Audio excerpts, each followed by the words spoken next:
चंद्रमा, हमारा देश जो है इस मामले में बहुत सौभाग्यशाली है कि यहाँ 6 ऋतु होती हैं। किसी देश में सर्दी सर्दी होती है, बताइए। ग्रीष्म ऋतु, शरद ऋतु, बसंत ऋतु, वर्षा ऋतु, पतझड़ ऋतु और शिशिर ऋतु। ठीक है। क्षार किसको कहेंगे? जैसे अदरक वगैरह, मिर्च वगैरह ना। और अम्ल कौन से होते हैं? खट्टे। जैसे नींबू। समझते हो ना? नमक को कहते हैं ना। तो हमें कैसे पदार्थ खाने चाहिए? बताओ, पदार्थ बताओ किसको कहते हैं? आप बताओ। पदार्थ में जो भी वस्तु स्थान की होती है उसे हम पदार्थ।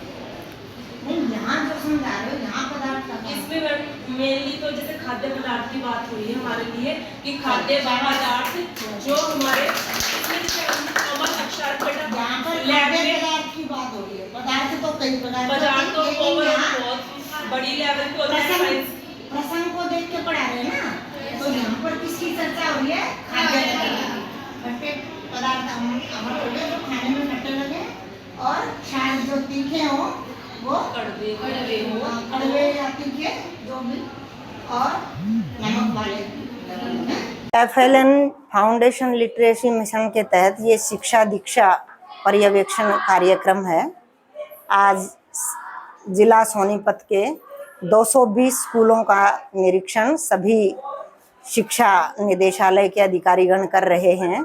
उसमें अतिरिक्त मुख्य सचिव श्री सुधीर राजपाल जी और निदेशक सेकेंडरी शिक्षा डॉक्टर अंशद सिंह जी और मैं अतिरिक्त निदेशक किरणमयी, अन्य सभी संयुक्त निदेशक, उप निदेशक और सहायक निदेशक आज सोनीपत जिले के 220 स्कूलों में निरीक्षण कर रहे हैं कि किस प्रकार से हमारे बच्चों की पहली कक्षा से और 12वीं कक्षा तक शैक्षिक स्तर उसको और ज़्यादा उन्नत किया जा सकता है। इसके लिए हम सभी कक्षाओं का निरीक्षण कर रहे हैं। अभी मैंने पहली से और 6ठी कक्षा तक का निरीक्षण किया है। उसमें प्रथम कक्षा को छोड़कर बाकी सभी कक्षाओं के बच्चे बहुत अच्छे ढंग से मैथ, साइंस, होम साइंस, सिलाई सभी विषयों को बड़े अच्छे ढंग से पढ़ रहे हैं। और ये राजकीय कन्या वरिष्ठ माध्यमिक विद्यालय गोहाना के सभी स्टाफ सदस्य काफ़ी मेहनत कर रहे हैं पढ़ाने में, ऐसा मुझे देखने को मिला। और प्रार्थना सभा में मैंने सभी बच्चों को मोटिवेशन दिया, प्रोत्साहन दिया कि आप कैसे अपने शिक्षा के स्तर को और आगे ले जा सकते हैं। उसमें सभी अध्यापक गण, शिक्षक गण, शिक्षिकाएं सभी उपस्थित थे। और उसके बाद व्यक्तिगत रूप से सभी शिक्षकों से और सभी बच्चों से मैंने मिल कर के ये अनुभूति हुई कि इस प्रकार का पर्यवेक्षण समय समय पर होते रहना चाहिए ताकि बच्चों में जागरूकता बनी रहे। और यहाँ सभी कक्षाओं में स्मार्ट बोर्ड लगे हुए हैं और शिक्षक उनका प्रयोग कर रहे हैं। बच्चों को भी उनका प्रयोग बहुत अच्छे ढंग से करना आ रहा है। और मुझे लगता है कि इस तकनीकी शिक्षा के युग में इस प्रकार स्मार्ट बोर्ड के माध्यम से प्रशिक्षण दिया जाना चाहिए जो यहाँ इस स्कूल में दिया जा रहा है। और मुझे उम्मीद है इसी प्रकार हमारे शिक्षकगण बच्चों को आगे ले जाने के लिए, उनका भविष्य निखारने के लिए इसी प्रकार प्रगतिशील रहेंगे। और सभी बच्चों को मैंने देखा बहुत ही अच्छे ढंग से अपनी ड्रेस में थे और सभी बढ़ चढ़कर जवाब दे रहे थे। तो मुझे लगता है कि पहले से अब काफ़ी आगे बच्चे ज़माने के हिसाब से चल रहे हैं और सभी तकनीकी जो भी उपकरण हैं उनका भी प्रयोग कर रहे हैं। तो मुझे यहाँ आकर बहुत प्रसन्नता हुई और मैं शिक्षा विभाग के सभी अधिकारियों को भी बधाई देना चाहती हूँ कि उन्होंने इस प्रकार के कार्यक्रम का आयोजन किया। पहले इससे पूर्व 2022 में भी हमने कई ज़िलों में निरीक्षण किया है और उसमें अब सोनीपत ज़िले की बारी आई है।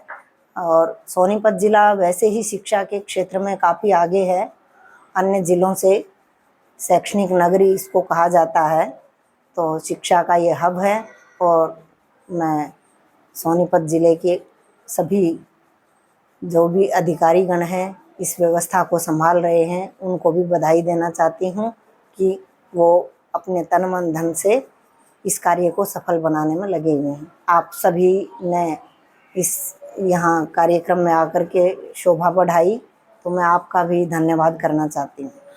मैडम, काफ़ी क्लासें आपने चेक करी है और स्कूल का भी विजिट किया है, कहीं सुधार की जरूरत महसूस हुई?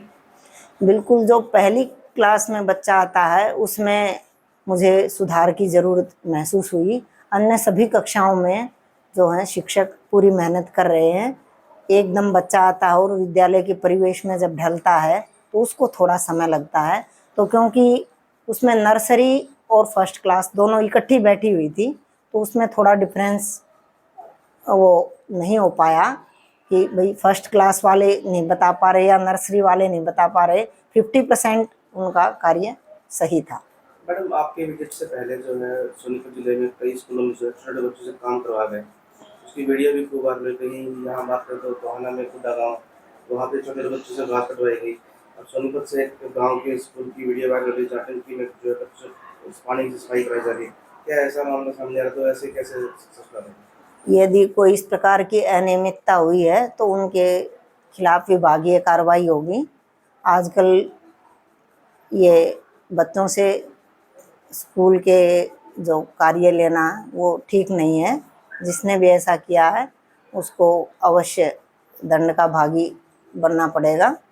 बाकी मिलजुल करके यदि हम थोड़ा श्रमदान करना सिखाएं बच्चों को तो इसमें मैं कोई बुराई नहीं मानती, क्योंकि हम जब पढ़ते थे तो हमारे लिए 1 घंटा श्रमदान देना जरूरी था, जो कि विनोबा भावे जी के उनसे हमें प्रेरणा मिलती है कि बच्चों को जो खाली पीरियड होता है उसमें कोई ना कोई इस प्रकार की एक्टिविटी करवाई जाए कि उनकी किसी भी कार्य में रुचि बने, चाहे वो कोई भी कार्य है।